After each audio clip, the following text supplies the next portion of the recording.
주님의 이름으로 축복합니다. 주님의 이름으로 축복합니다. 주 안에서 늘 건강하시고 복되고 아름다운 삶이 되시기를 주님의 이름으로 축복합니다.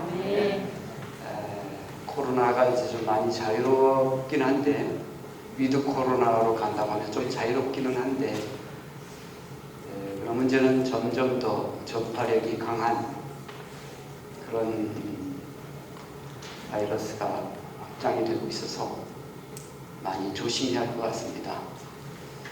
어제 결혼식에 갔더니 신랑 신부만 마스크를 쓰지 않고 줄에 있던 사람이 이제 사진 찍을 때 잠깐 마스크 벗어도 되냐고 사진 기사에게 물어봤더니 안 됩니다.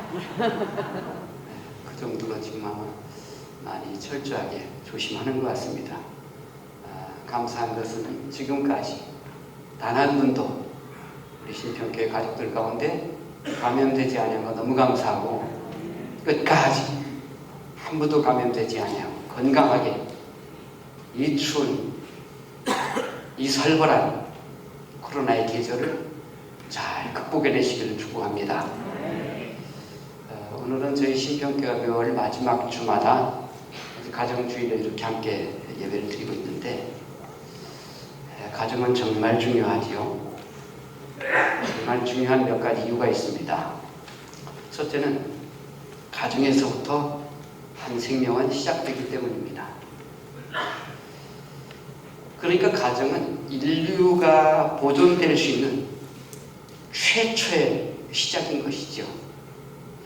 둘째는 가정은 모든 사회와 모든 나라의 기초가 되기 때문입니다. 가정이 무너지면 사회도 무너지는 겁니다. 국가도 무너지는 겁니다. 세 번째는 이 사회의 건강이 가정에 달려있기 때문입니다. 물론 성경에 보면 예외적인 경우도 있긴 있어요. 그게 구약 성경에 나오는 요셉이라는 사람의 경우가 바로 그런 경우입니다. 좀 예외적인 경우입니다. 요셉은 세상에 딱 태어나 보니까 아빠는 한 분인데 엄마는 4명이에요. 그리고 자기는 11번째로 태어났는데 그 앞에 태어난 10명 형제들이 다 배가 다른 형제들이에요. 옹길동이처럼 아버지는 하나인데 엄마는 달라요. 그래서 그 배다른 형제들이 요셉을 얼마나 핍박하는지 몰라요. 얼마나 괴롭히는지 몰라요. 심지어는 자기 동생 요셉을 인신매매까지 시켜버려요. 돈 받고 팔아버려요. 죽이려다가 차마 그렇게는 못하고 돈 받고 팔아버린 거예요. 그건 죽이는 건 똑같은 겁니다. 고대사회에서 노예는 말할 줄 아는 짐승과 똑같은 거니까 아무런 인권도 없는 것이고 사람으로서의 대접받지 못하는 게 노예거든요. 그러니까 죽은 거나 다름없이 그런 상황이었어요.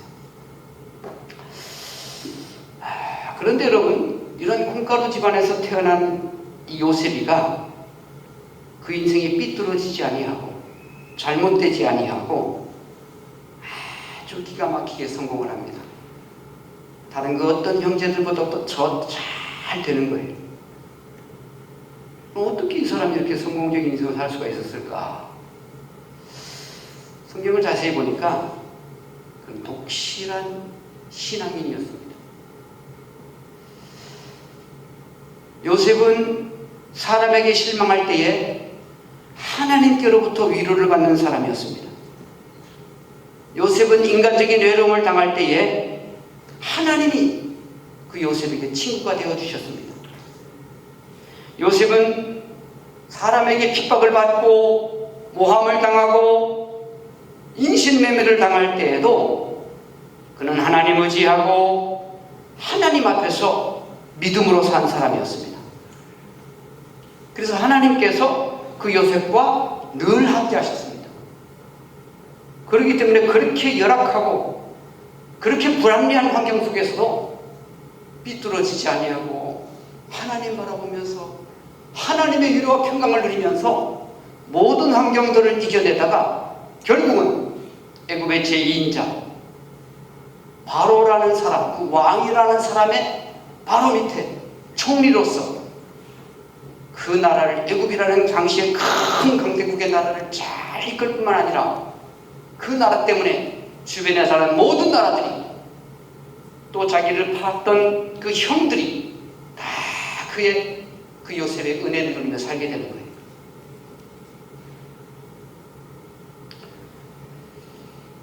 이런 예외적인 상황 말고는요, 일반적인 경우로 볼 때는 건강한 가정에서 자란 아이들이 건강한 정신으로 이 사회를 구성해 나갑니다. 병들고 파괴된 가정에서 자란 아이들은 건강한 사회를 구성하기가 쉽지 않습니다. 세계 제2차 대전 때에 유태인을 600만 명씩이나 학살했던 히틀러라는 사람, 어렸을 때부터 건강하지 못한 가정에서 자란 사람이라는 거예요. 아버지는 술주정뱅이고 어머니는 유태인과 더불어서 바람 피우는 그런 모습들을 보면서 자라왔어요. 그러면서 그의 마음속에는 유대인에 대한 적개심을 품고 자라는 거예요. 자기의 힘이 없어서 그런 불합리한 상황들을 그냥 보고 있지만 내게 힘이 주어지면, 내게 권력이 주어지면 내가 저 얄미운 유대인들 가만두지 않을 거야. 다 죽여버릴 거야. 이런 불타는 적개심을 품고 자라나는 거예요. 그러다가 그에게 드디어 권력이 주어졌습니다. 유대인들을 무참하게 학살합니다. 그래서 결손 가정에서 막 자란 사람이 지도자가 되는 것은 참 위험합니다. 그러나 요셉처럼 신실한 믿음으로 하나님과의 관계 속에서 잘 자라난다면 환경이 좀 불합리해도 가정이 좀 어려운 가정이라도 오히려 하나님 은혜 안에서 성공적인 훌륭한 인생을 살게 되는 줄을 믿습니다. 이런 여러 가지 이유 말고도요, 어떤 신앙적인 측면에서 가정은 하나님께서 창조하시는 그 창조에 동참하는 기관이 바로 이 가정이라는 거예요. 하나님은 가정을 통해서 하나님 역사를 계속해가고 있는 거예요. 최초의 인류를 창조하실 때는 직접 흙으로 인간을 빚으시고 그 코에 생기를 불어넣으셔서 사람의 생명이 된지라. 그런데 그 이후에 모든 인류의 창조는 남과 여자가 만나게 하시고 부부가 되게 하셔서 계속해서 하나님의 생명을 창조하고 계시는 겁니다. 그러니까 한 가정은 하나님의 창조 역사에 같이 동역하고 있다는 측면에서 가정이 얼마나 소중한지 모릅니다. 그러면서 성경은 늘 말합니다. 가정은 하나님이 주신 기업이다. 그리고 이 가정의 제도를 통해서 아내는 결실한 포도나무라고도 비유하고 남편은 마치 주님같이 한 가정에 지대한 책임이 있다는 걸 말씀하십니다. 예수님께서 자기 몸을 버려 희생하시는 것처럼 남자는 그렇게 자기 아내를 사랑하고 가정을 사랑해야 된다라고 성경은 말합니다. 또 자식들은 어린 감람나무 같다라고 말씀하시기도 하십니다. 또 신약에 보면 주 예수를 믿으라 그리하면 너 안에 집이 구원을 얻으리라.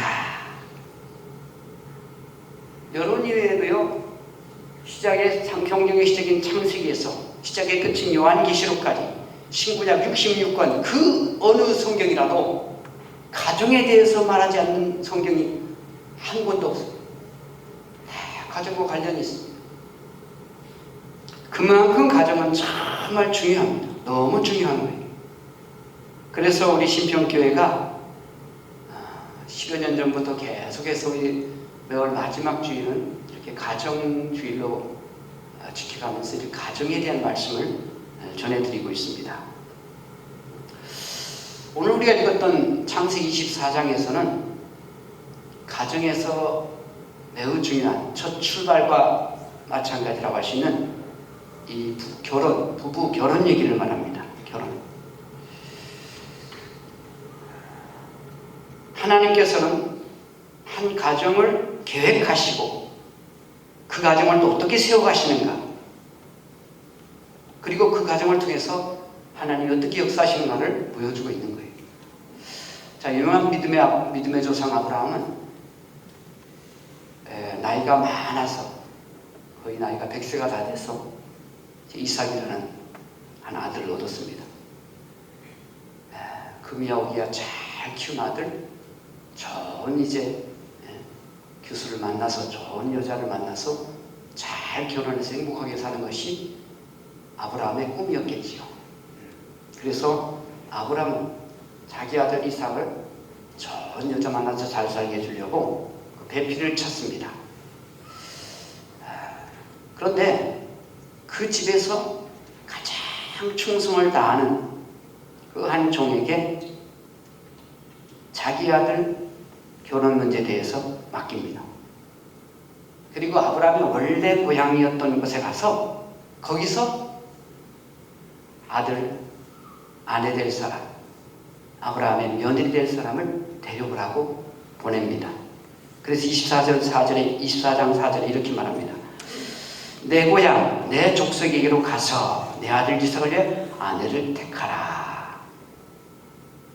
내 고향, 내 족속, 바로 아브라함이 지금 가나안 땅에 살고 있지만 멀리 일찍이 아브라함이 살았던 그 고향에 가서 자기 며느리를, 이삭의 아내를 구해오라고 말하고 있습니다. 그리고 아브라함은 그 자기 종을 아주 신뢰했기 때문에 그가 하는 일에 대해서는 거의 믿고, 또 별로 그 종이 아브라함에게 실망을 주지도 않았고, 그렇게 아주 좋은 관계 속에서 일이 추진이 되고 있습니다.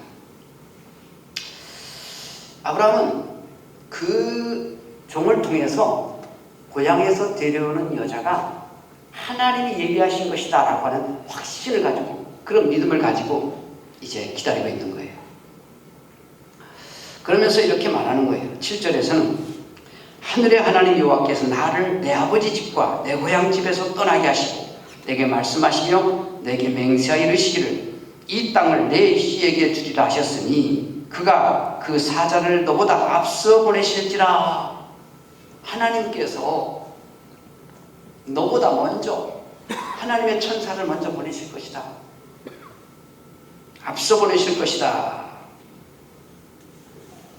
그리고 내가 거기서 내 아들을 위하여 아내를 택할지니라. 하나님의 계획 속에 있다는 거예요. 사람이 그 길을 가고 있지만 하나님이 먼저 가신다는 거예요. 먼저 계획하신다는 거예요. 먼저 분위기를 다 하나님 만들어 놓으신다는 거예요. 그래서 아브라함이 이제 그 종을 보내면서 그런 얘기를 하는 거예요. 그러면서 아브라함은 고향에 도착해서 이제 아브라함의 종이 고향에 도착해서 이제 기도를 합니다. 14절을 보시면 한 소녀에게 이르기를 청하건대 너는 물동이를 기울여 나로 마시게 하라 하리니 그의 대답이 마시라 내가 당신의 낙타에게도 마시게 하리라 하면 그는 주께서 주의 종 이삭을 위하여 정하신 자라. 이로 말미암아 주께서 내 주인에게 은혜 베푸심을 내가 알겠나이다. 아브라함의 종의 이제 기도입니다. 하나님, 내가 지금 이 우물가에서 한 소녀를 만나게 될 터인데 내가 물을 좀 달라 하면 아무런 거부감이 없이 물을 퍼서 줄 수 있는 여자, 그리고 단순히 내게만 물을 주는 내게만 물을 주는 게 아니라 내가 타고 온 이 낙타에게도 물을 퍼서 줄 수 있는, 그렇게 생각이 깊고 넓고 그렇게 아주 은혜로운 그런 사람이라면 하나님이 예비하신 사람인 줄 믿고 내가 접근하겠습니다. 하나님이 그렇게 은혜 베풀어 주신 줄로 내가 믿겠습니다. 하면서 기도하는 거예요. 기도가 마치고 나니까 진짜 리브가라는 한 아리따운 아가씨가 와서 그 우물가에 나오는 거예요. 그래서 기도한 대로 내게 좀 물을 주실 수 있겠습니까? 했더니 아이고 예 드려야지요. 보니까 벌써 먼 길 오신 나그네고 많이 피곤해 보이는데, 그래서 물을 퍼서 이제 드리는 거예요. 거기서 끝나지 않아요. 그 종이 기도한 대로 물을 퍼서 그 낙타에, 그 종이 타고 낙타에게까지 물을 흡족하게 먹이는 거예요. 여러분 인생살이에, 고달픈 인생살이에 하나님의 천사가, 하나님의 사자가, 하나님의 영이, 성령께서 미리미리 앞서가시면서 여러분이 계획하신 일들이 그냥 잘 풀려지는, 자연스럽게 되어지는 그런 은혜와 축복을 누리시기를 주님의 이름으로 축복합니다. 자, 그런데 여러분, 당사자인 이삭은 또 어떻게 합니까? 아버지의 말씀 듣고 집에 종이었던 사람이 엘리에셀이 먼 길을 떠날 때에 이삭은 하나님 앞에 기도하면서 묵상하면서 하나님의 섭리가 어떻게 이루어지는 것인가 기다리고 있습니다. 63절에 보시면 이삭이 들에 나가 묵상하다가 눈을 들어보매 낙타들이 오는지라. 그러니까 여러 과정이 있었지만 이 종이 이제 문제가 술술술술 잘 풀려서 그 이삭의 아내 될 리브가를 데리고 오는데, 먼 길을 오는 그거를 바라보면서 이삭은 기도하고 묵상하고 있었던 거예요. 묵상하다가 눈을 들어보매 낙타들이 오는지라. 그러니까 아브라함도 하나님의 어떤 계획과 섭리를 잘 믿는 사람이었다면 이삭도 부존자죠. 그 하나님의 계획을, 하나님의 경륜을 믿고 그 종을 통해서 자기의 평생의 배우자가 될 사람 올 것이다 라고 묵상하며 기다리고 있는 거예요. 기도하면서 기다리고 있는 거예요. 멀리서 보니까 한 남성이 자기를 맞으러 오고 있는 거예요. 리브가 보면서 보니까 바로 리브가는 깨닫습니다. 아, 저 사람이 나의 평생 반려자, 평생 나의 남편 될 분인가 보다. 그러면서 낙타에서 내려서 바로 노를 꺼내 얼굴을 가립니다.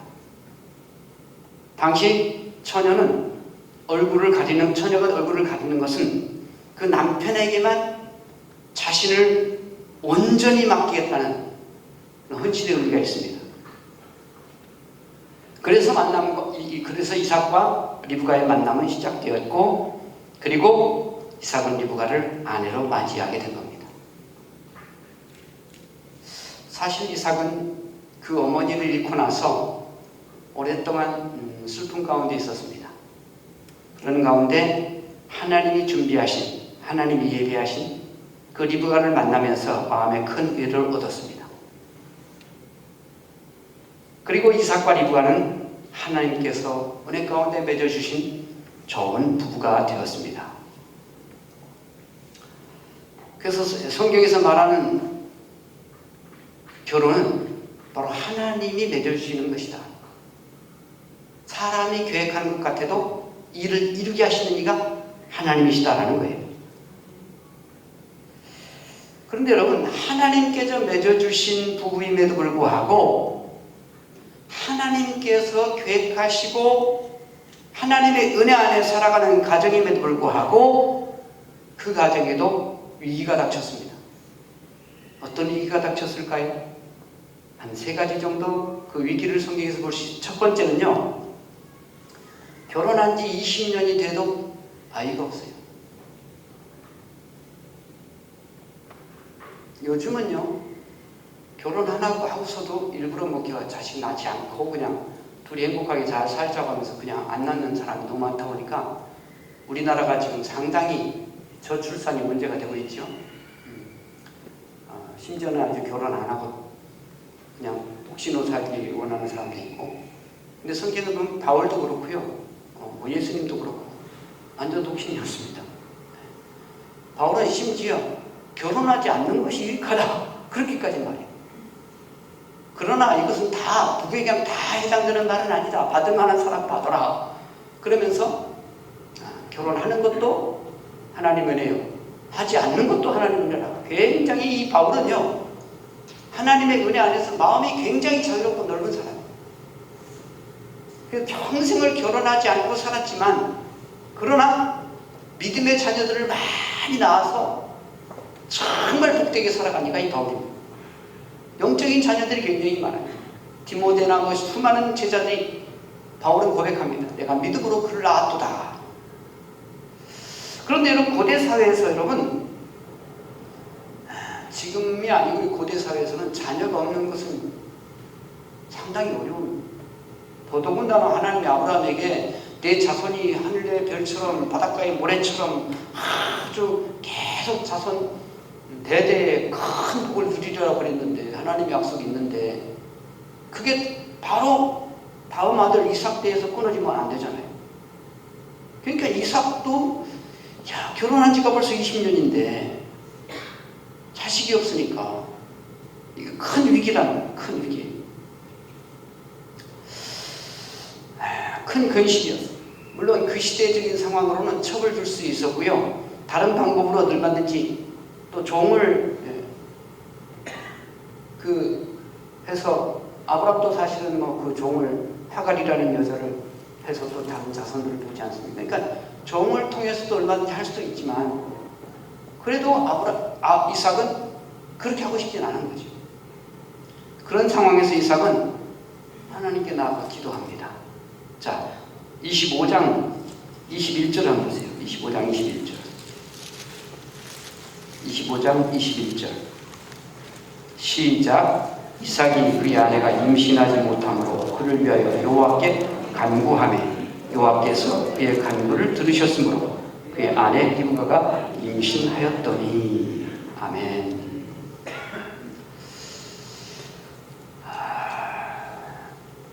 이삭은 자기 아내가 임신하지 못하는 것을 하나님께 기도했다. 그러니까 이 문제는 내 문제도 아니고 아내 문제도 아니고 하나님의 문제다 라는 마음으로 하나님께 기도한 거예요. 하나님께. 그랬더니 하나님께서 응답하시고 그 아내에게 임신하게 해주시면서 쌍둥이가, 태중에 두 아이가 들어찬, 그 누굽니까? 에서와 야곱. 이렇게 하나님 역사해 주셨어요. 그러면 이삭의 나이가 결혼할 때 40이었거든요. 그런데 지금 이삭의 나이 60이 되어서 첫 아들을 얻었어요. 그럼 몇 년 동안? 20년 동안 기도하면서 기다린 거예요. 20년 동안. 그래서 여러분 26절에 보시면, 25장 26절에 보시면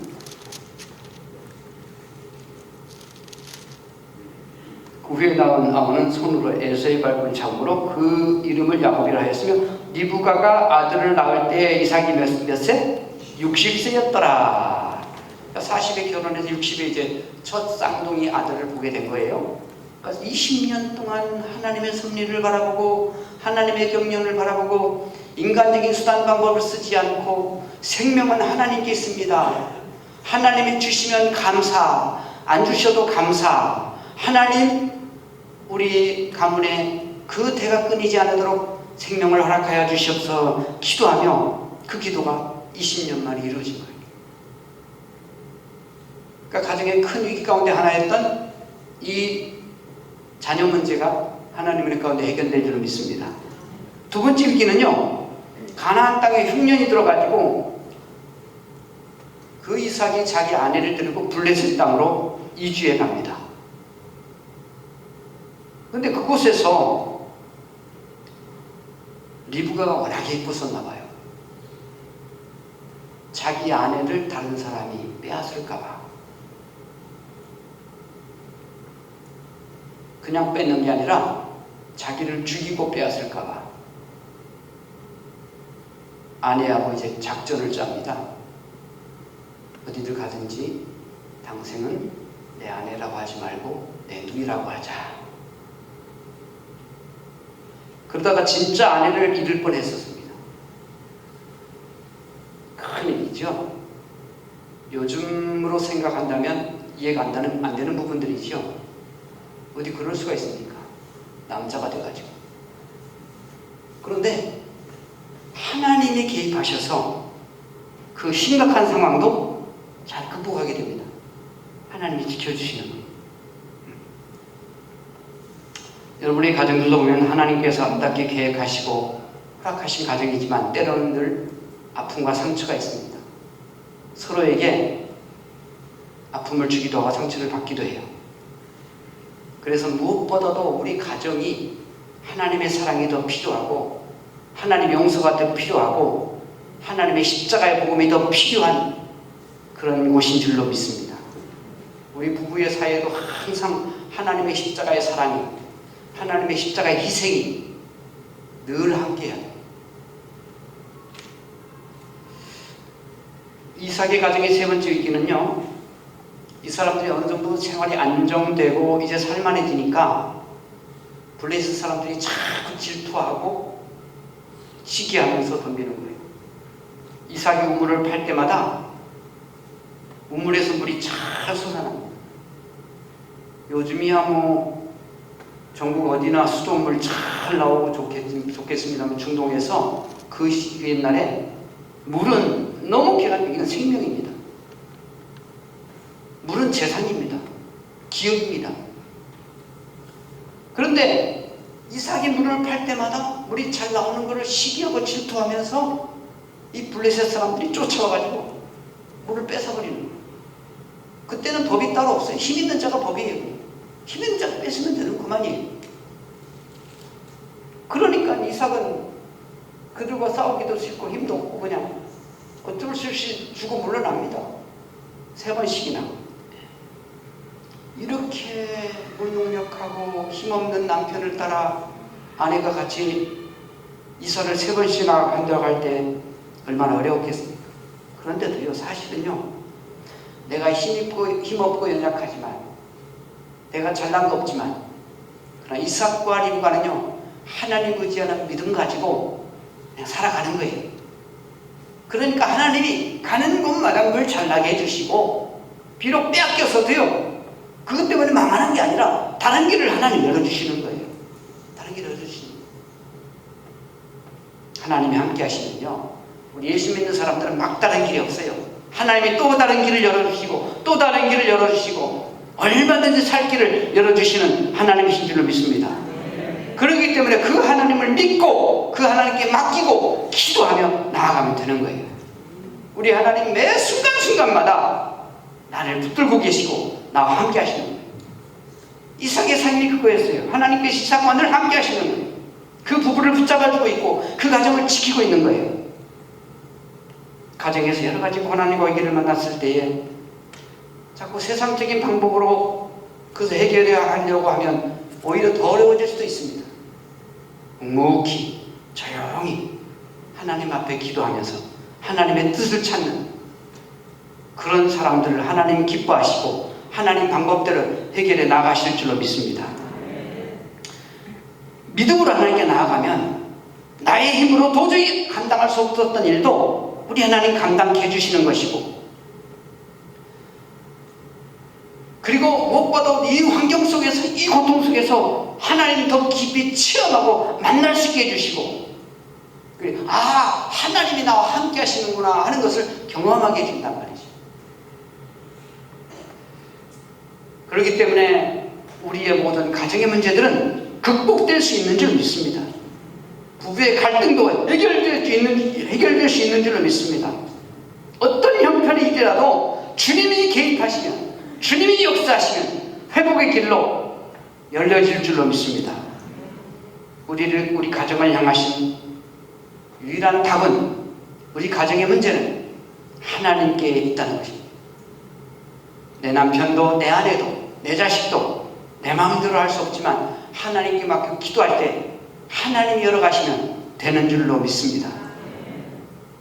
그래서 어떤 상황 속에서 너무 내 생각대로 막 판단하고 결정하고 그리고 그것으로 인해서 포기하고 또 다른 사람에게 큰 상처를 안기고 이러지 아니하고 오히려 묵묵히 조용히 하나님 의지하고 기도하는 그런 믿음의 사람 되시기를 축복합니다. 하나님의 선하신 방법을 기대하면서 하나님 이 방법을 통해서 하나님께서 이 일을 통해서 어떻게 역사하실 것입니까? 하나님 은혜 가운데 이끌어 주시옵소서.